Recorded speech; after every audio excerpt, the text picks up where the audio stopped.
Hello pong muli mga kababayan. Kamusta po? Sana po nasa mabuti po tayong kalagayan mga kababayan. Samahan niyo po muli ang inyong lingkod. Magkomentuhan po tayo. Magandang umaga po muna, tanghali, hapon, gabi. Madaling araw po sa ating lahat. Sana po nasa mabuti po tayong kalagayan. At syempre po kahit saan na sulok ng bansa o mundo tayo naroon, maingatan po mga kababayan. Ito po, umpisa na po natin. Nakakalungkot po mga tambay. Nung mapanood ko po itong video na ito, talagang nasusuklan po ako na meron po tayong kapulisan sa panahon po ngayon ng binagoongang Pilipinas. Binagoongang Pilipinas po mga tambay. Nakakalungkot po. Pati po ako ay nalungkot na ang ating mga kapulisan ay mga diktador mga tambay. Mga diktador. Ibang klase pong gumamit po ng kamay. Kamay na bakal na po ang pinaiiral po ng kapulisan. Lalo po si General Torre mga tambay. Ito po ay maisusumpa ng mga Pilipino. Dating Pangulong Duterte, binastos. Hindi nakakuha ng due process, mga tambay. Walang batas-batas kay General Torre pala. Siya po pala ang batas. At talagang ang dating Pangulong Duterte, pag hindi po sumunod sa kanya, ay kakalad ka rin pa niya. Hihilahin pa niya. Ibang klase po pala ito.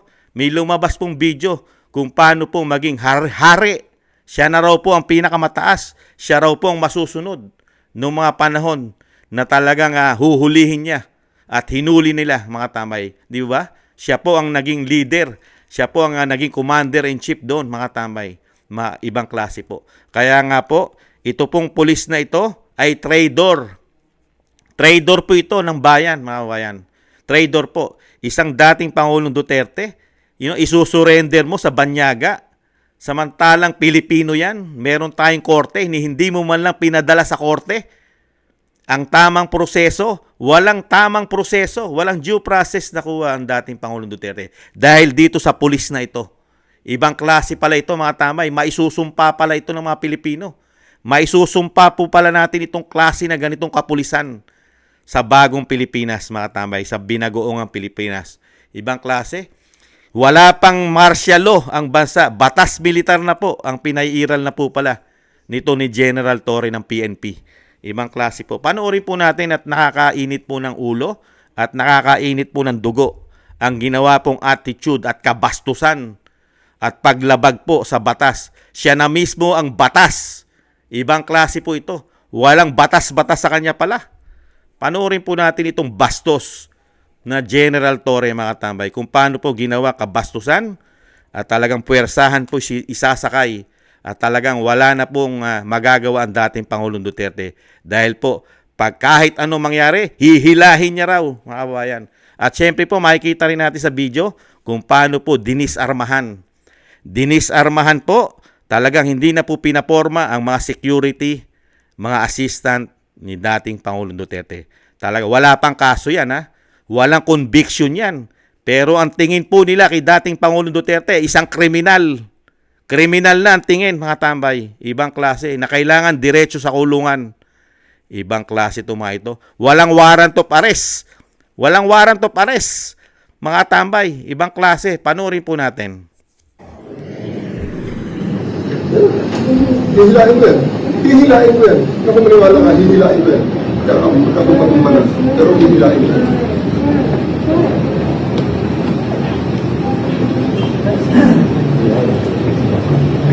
So, President, ako kung masusunod dito ngayon, reklamo niyo lang ako. Gusto niya kung sabi para lang may klaro. Sino? Wala mas mata sa akin, ako na ang commander dito. Kung saan ako sa loob? Diretso rin niya po sa aeroplano? Yes. Okay, sir. Your lawyers are witnesses. You can always file. You have to kill me. It's not our intention. You have to kill me to bring me to him. It's not our intention, sir.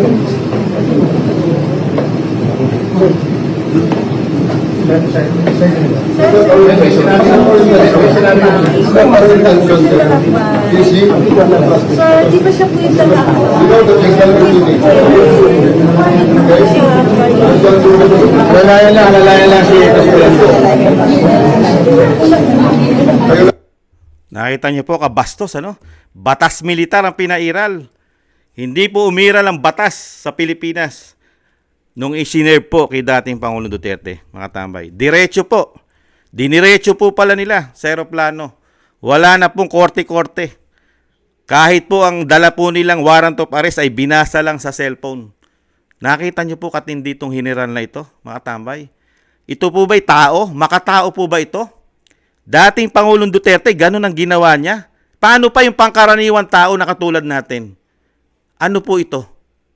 Ganito po ba ang kapulisan na pinasusweldo ng taong bayan? Pinalala mo ng taong bayan tong pulis na ito. Pinasusweldo. Pati kinakain ng pamilya niya galing sa taxpayer ng mga Pilipino. Pero ganito po ang asal.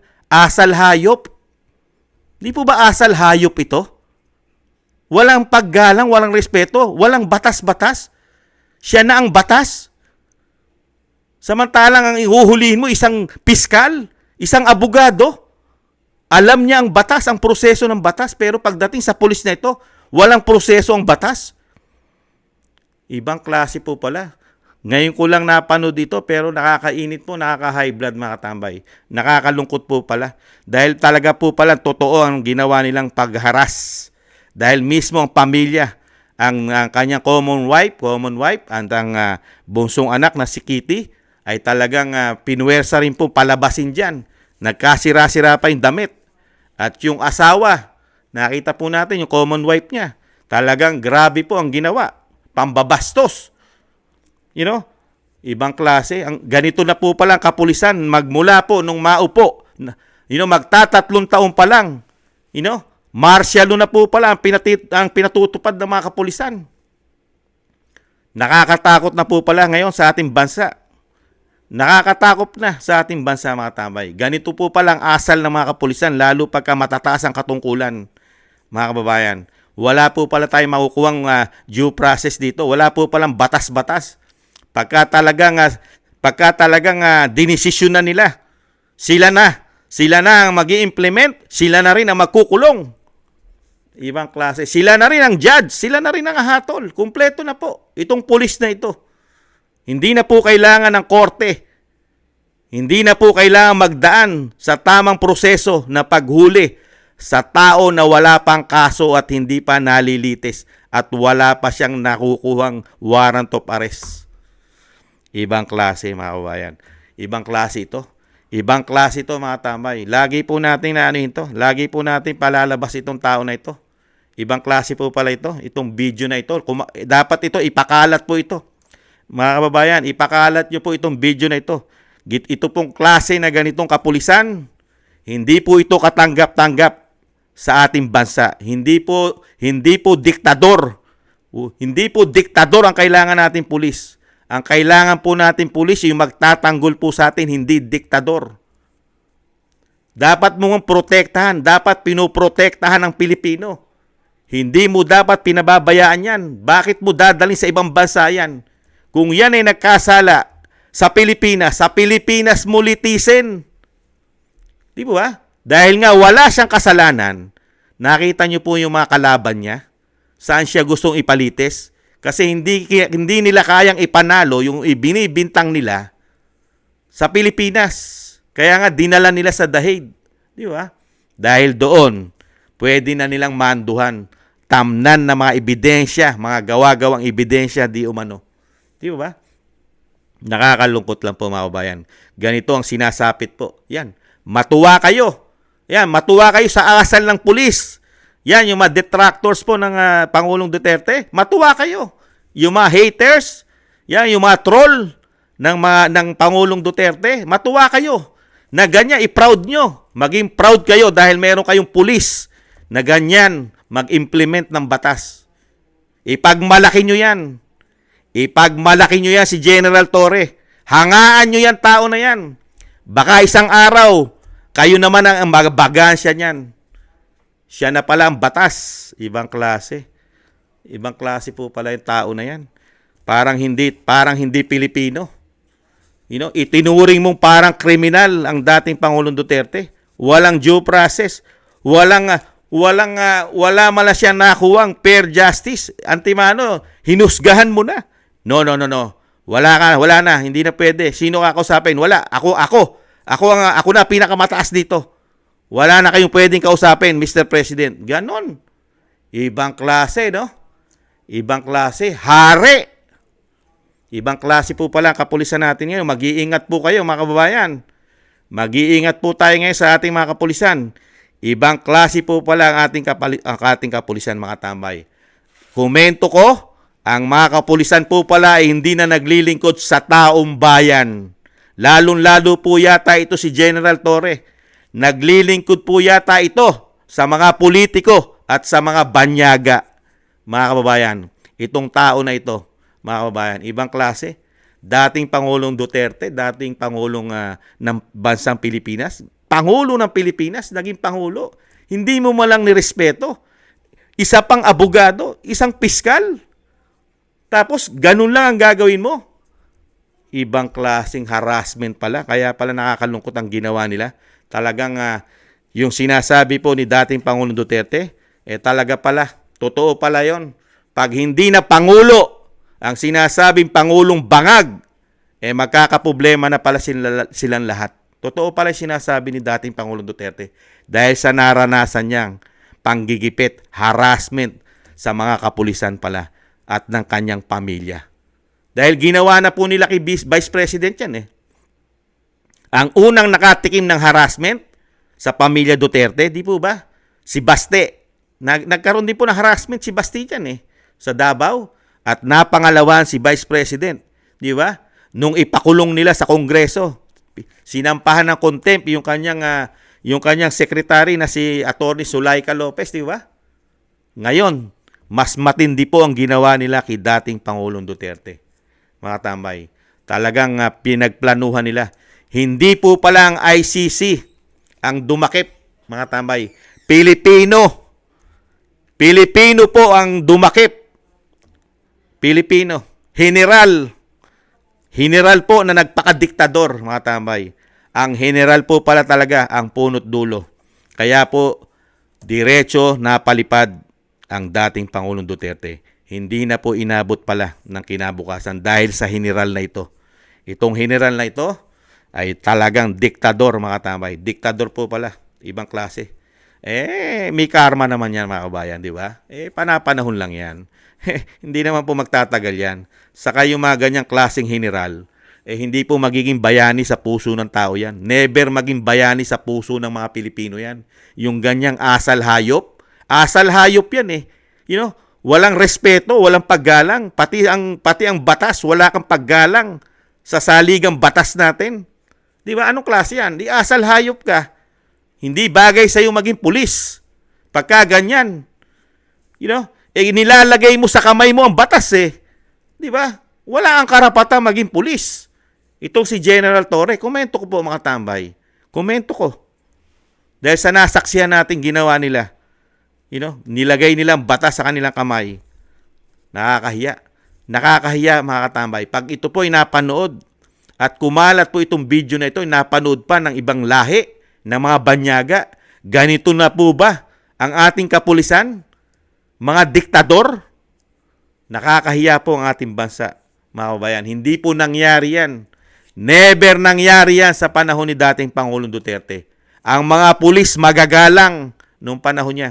Ngayon, mga bastos, diktador, mayayabang ang mga pulis ngayon. Katulad po nito.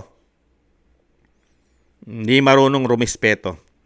Nakakalungkot, mga tambay. Ipakalat nyo po, mga tambay, yung video po. Ito po, ipakalat nyo po yan. Yang pulis na yan, yang general na yan. Ibang klase yan. Maisusumpa ng mga Pilipino yan, yung ganyan.